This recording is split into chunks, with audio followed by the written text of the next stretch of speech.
Sometimes I just feel like I want a little bit more yee-haw in my wardrobe. So this week I'm going to make some Western inspired pieces. Starting with a vest, hopefully from this leftover denim fabric that I have. I really hope that this is enough. I first made a mock-up by tracing this vest I already have, then trimming the pieces down to the size I wanted. I didn't have very much fabric to work with from these pant legs, so I ended up cropping the length of my vest and cobbling together the front panels from the scraps.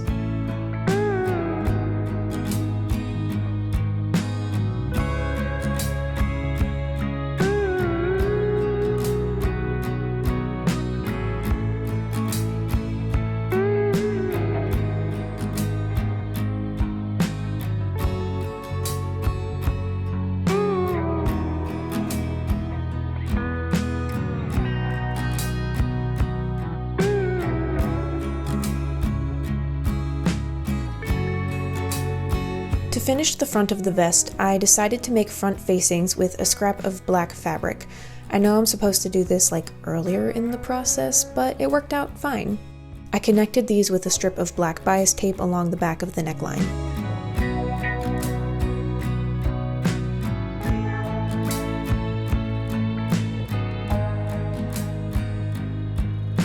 I also finished the armholes with bias tape, making sure to curve the tape before attaching it, which really made a difference in the armholes laying flat.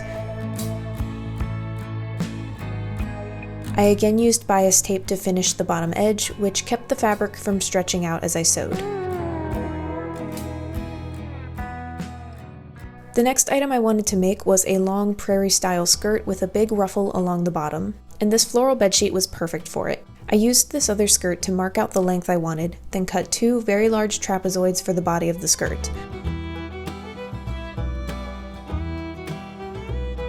I used the same skirt to mark the length of my ruffle and cut out a strip of fabric for the waistband as well as pockets. I first attached pocket pieces to the skirt panels before attaching the skirt panels along the side seams. I left the top of one side seam open above the pocket to add a zipper later.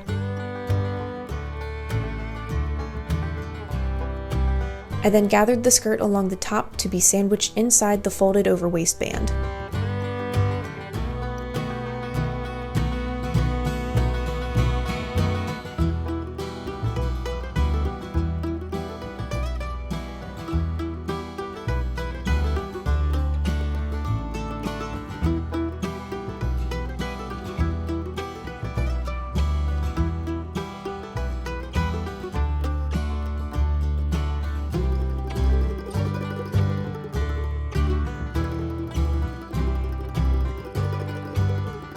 I added an elastic band inside the waistband just at the back for a more adjustable fit, and then it was time to add the zipper.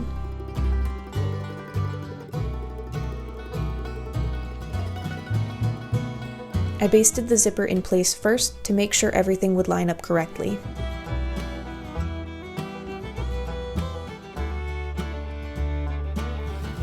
Before I could add my ruffle, I trimmed a few more inches off the bottom of the skirt body, just so that my skirt wouldn't end up being too long. And then it was back to gathering, and more gathering before attaching the ruffle.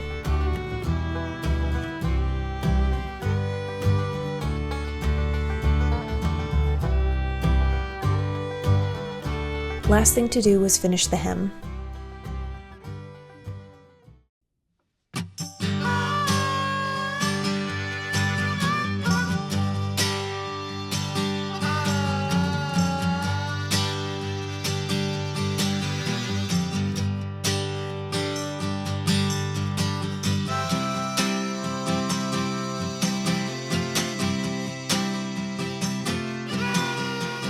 Hi, Annie Oakley here.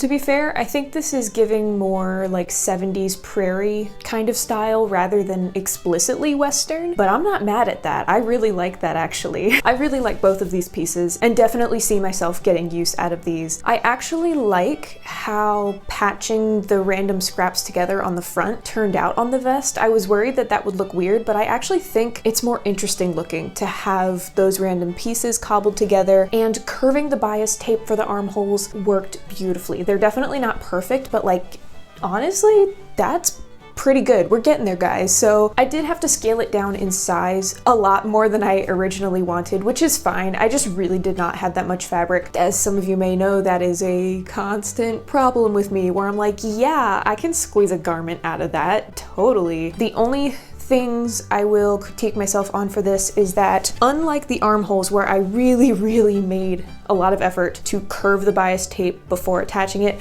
I didn't do that at the back of the neckline. I think I tried to curve it a little bit, but obviously not enough because it does still push out a little bit. It's not bad enough for me to care about fixing it, and also my hair is gonna be over it most of the time, so I'm not too worried about that. And then also I kind of last minute decided to tack on some ribbon on the front as a way to close it. If I leave it hanging open, which that looks fine, honestly. The only thing is I don't like how it then kind of bumps out at the back if it's hanging open. That's just like a really nitpicky personal thing. So the ribbon was just kind of like a last minute addition to address the way that it sits on me, but I actually kind of like the ribbon. I think it's kind of cute. I think it adds like a sweet little feminine touch to an otherwise more masculine piece. So I might keep the ribbon. And then I'm also really happy with this skirt. I guess I should remove this so you can actually see my skirt. Okay, I am glad I went with a folded over like fitted waistband rather than just encasing the elastic at the top of the skirt. I like how smooth and flat this looks at the front, and then by just putting the elastic in along the back, I still have that size adjustability that honestly, like, I really just need my stuff to be more size adjustable. My weight or like how bloated I am fluctuates so much throughout the month. I want my stuff to be wearable all month, regardless of whether my body's throwing a "you're not pregnant" party or not, you know? The only thing I don't love about this is in order to have both pockets and a zipper, I put the pockets like really low. I can still reach them, but obviously they're very low. It's like midway down my thigh and that looks a little goofy and it's kind of hard to find. Like they should be like here, but they're here. But I didn't want to sacrifice pockets just to have a zipper. I do need a zipper in order to be able to get into the skirt because I did not elasticate the front of it. So I just have a tiny little zipper here that goes down to the top of the pocket. I'm not sure if there's a way to have both a zipper and a pocket coexisting in the same space. I guess that's something I should just look up. But honestly, it's not that big of a deal. I really like this skirt otherwise. It's so cute. And I think both of these pieces will come in handy next week for a video I have planned, assuming something that I ordered comes in time. Stay tuned to see more of these pieces and more stuff like this. If you're still here, still watching, leave a horse emoji down in the comments because apparently I'm like entering my horse girl era or something, minus the actual horses. Thank you guys so much for hanging out with me today. Subscribe if you'd like to hang out again, and I will see you next time.